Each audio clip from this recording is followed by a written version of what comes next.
everybody. Happy Monday night. I totally got sidetracked last night and did not continue on the path of our checklist of symptoms leading to relapse. So I'm going to pick up where we were, I think, Saturday night. So again, this is the list of symptoms on the back of the phone cards that are given out in GA. And these are, kind of like signs that could indicate that a relapse is coming. And it's so interesting how there's different schools of thought on this as far as you in group. Again, group's a little bit more hardcore than a regular 12-step meeting. And I guess depending on your relationships, it may be that candid. Even in rehab, we were a lot more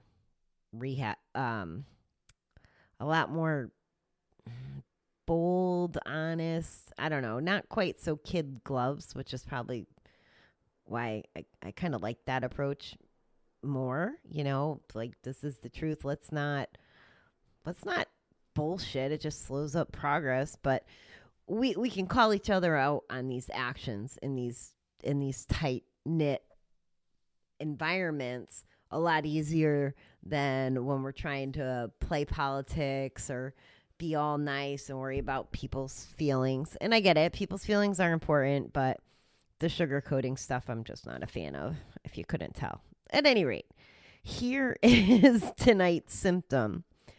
It is impatience. Things are not happening fast enough, or others are not doing what they should or what you want them to. Wow, that sounds like there's some expectations blending in with that impatience. In reflecting what impatience looks like as a symptom for me, I guess I have two speeds, right? Maybe more than that, but like a recovery mode and then a non-recovery mode. When I was in Connecticut, I wanted a cup of coffee and I walked down to where I normally get it and they were closed. Then I had to, go get the car, drive to a different one. And when I got there, I found out that I couldn't make it myself. So then I had to wait for someone. And if I was in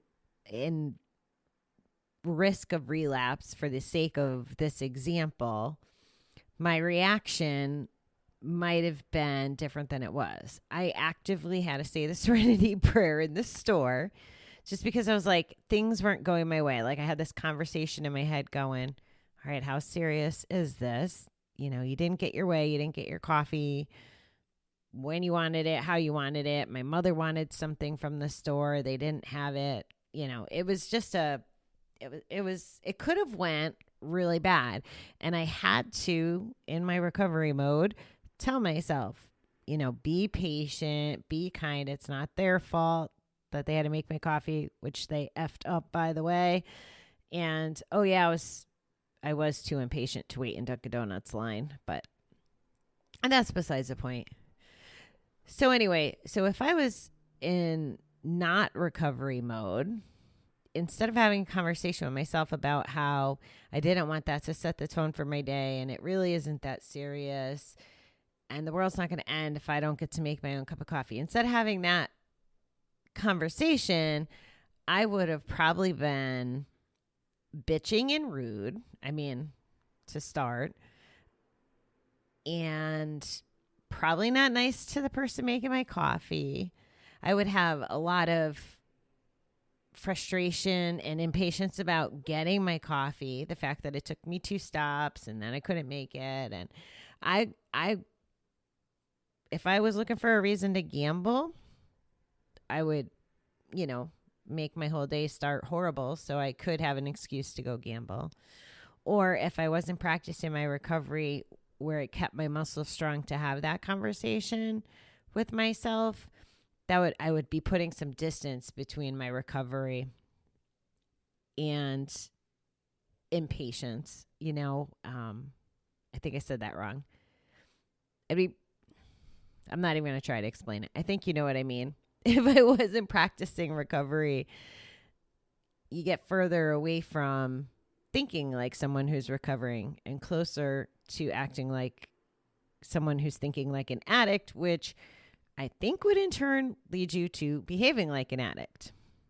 Just my thoughts on how that flow goes. So I think I explained impatience pretty good, or how it could show up as a symptom. We got another, dozen of these to go, so I look forward to doing another one with you tomorrow night.